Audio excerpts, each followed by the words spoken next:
estamos aqui nessa cobertura especial da Jovem Pan sobre esses protestos, principalmente no Rio de Janeiro, 12:33. Cláudia. Bom, após o resultado aí das eleições presidenciais que deram a vitória a Lula, caminhoneiros bloqueiam estradas em mais de 13 estados. Sobre isso a gente vai conversar agora com o Wallace Landim, que é líder da categoria. Muito bem-vindo, um bom dia, Wallace. Bom dia, Cláudia, bom dia, Tiago. Muito prazer estar aqui novamente com vocês e poder estar conversando. E muito preocupado e muito triste com essa situação que está acontecendo dentro do país, né, Cláudia? Então, uma situação bem confusa, né? A gente viu várias imagens aí desse protesto pelo Brasil, viu também esse saque acontecendo aí agora no Rio de Janeiro. Gostaria de saber de você como que você está acompanhando isso e essa manifestação aí dos caminhoneiros em vários pontos do Brasil, em vários estados. Cláudia, eu vejo com muita preocupação, a gente precisa ter muita responsabilidade. A gente está vivendo numa situação muito complicada e um país dividido. Isso ficou muito bem claro até na questão da urna que foi apurada, né? Uma diferença muito pouca do presidente Jair Messias Bolsonaro para o presidente Lula que foi eleito. A gente precisa, de fato, né, voltar a acreditar na questão que foi feito o ato democrático dentro do país, né, legitimar o presidente Lula como foi eleito.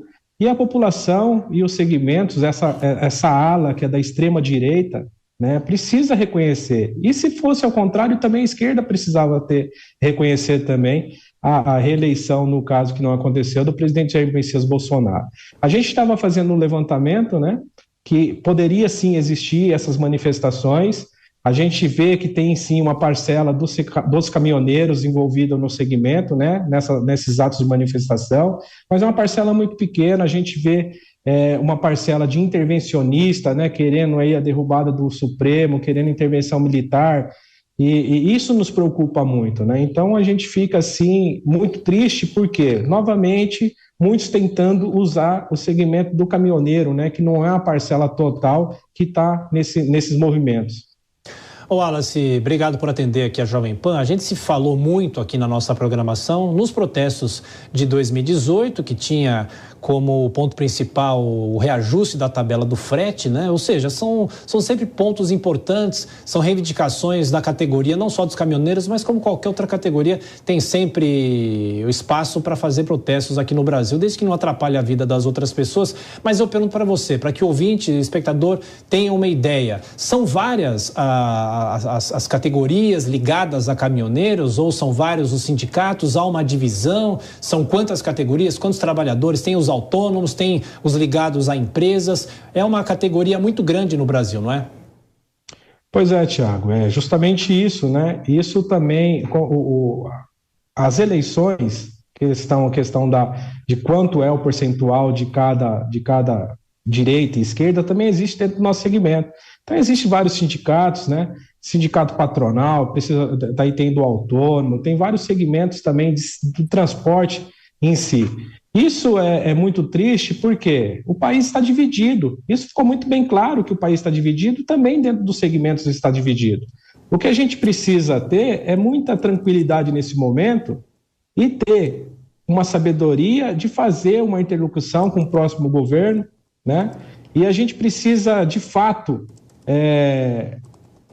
não ir contra a democracia desse país. Como em 2018 você mesmo citou, Tiago, existia uma pauta. A pauta era do segmento do transporte. Era a planilha de custo mínimo, nós tivemos a questão do marco regulatório, a questão agora do DTE, nós temos a PL 1205 que está tramitando no Senado, né? Nós temos a questão da carga da Conab, e nada saiu do papel. Então, isso a gente precisa ativar. A questão do PPI, do preço de paridade de importação, que a gente já falou várias vezes aqui.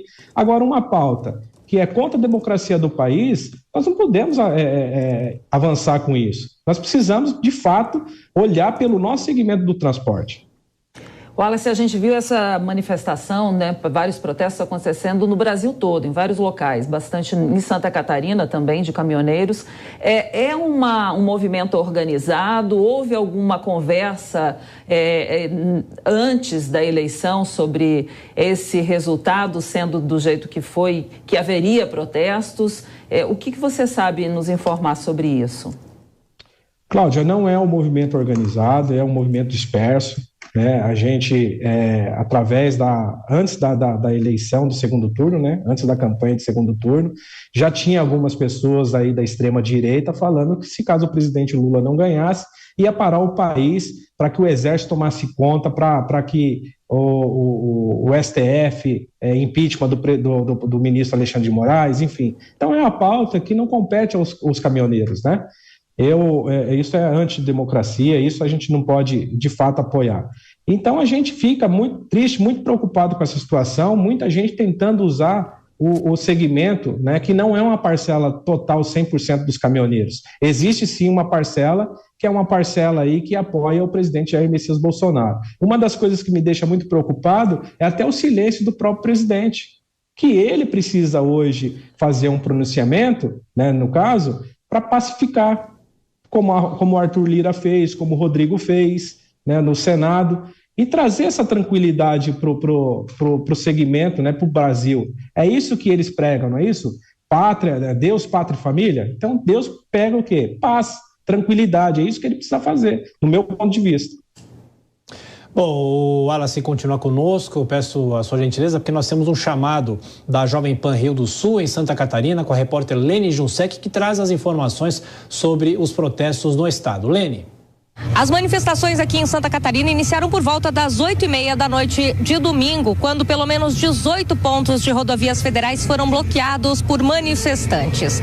Nesta manhã de segunda-feira, o trânsito continua impedido em regiões como a região oeste do estado. Nós estamos falando de Rio do Sul, que fica na região central de Santa Catarina, na BR-470, um dos principais corredores para que seja escoada a produção do oeste catarinense para o porto da cidade de Itajaí.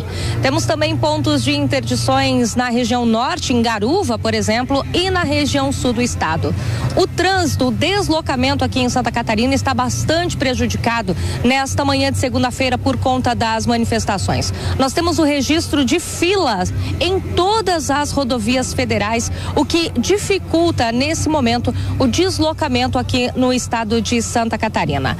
Já desde a noite de ontem, manifestantes acabam cantando o hino nacional e também há alguns momentos de conversa entre as pessoas que estão então bloqueando as rodovias federais do estado de Santa Catarina, repito, desde a noite de domingo e seguem nesta manhã de segunda-feira.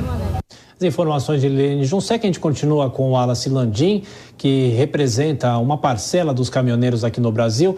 Ô Wallace, uma pergunta que eu queria te fazer é o seguinte: você acredita que há uma força maior dos caminhoneiros para que esses protestos sejam concluídos, sejam encerrados? É possível? Você está conversando com a categoria? Porque a gente sabe que é uma categoria muito grande, tem inúmeros sindicatos envolvidos também. É possível que venha uma ordem para que isso pare? Então, o que a gente está apurando ainda, né, Tiago, Cláudia, é justamente isso. Quem é que está na liderança? O que a gente acabou de ver aí, que me deixa muito preocupado, e que você vê que é uma ala justamente ligada para a extrema-direita. Tanto é que o bloqueio iniciou na onde? Na frente da van, né, do Luciano Huck, aí, que a gente acabou de ver, e alguns outros estados também estão partindo ali de ponto de referência do Havan. Então a gente vê alguns cenários também do setor de transporte que a gente precisa ter muito cuidado, que é referente ao lockout. Né? Algumas empresas estão participando desses atos aí para fomentar e incitar essa paralisação. Né? Uma paralisação que não é do segmento do transporte. A gente precisa deixar muito bem claro que não é do segmento. Será que perdemos um contato com o Wallace Landim? Temos o Wallace Landim, que é um dos líderes dos caminhoneiros aqui no país. A gente está acompanhando esses protestos que começaram ontem. Claro que a situação no Rio de Janeiro sai do controle por causa de saques, por causa de fogo em pneus, incêndios, mas, de qualquer forma, a Jovem Pan está registrando esses protestos.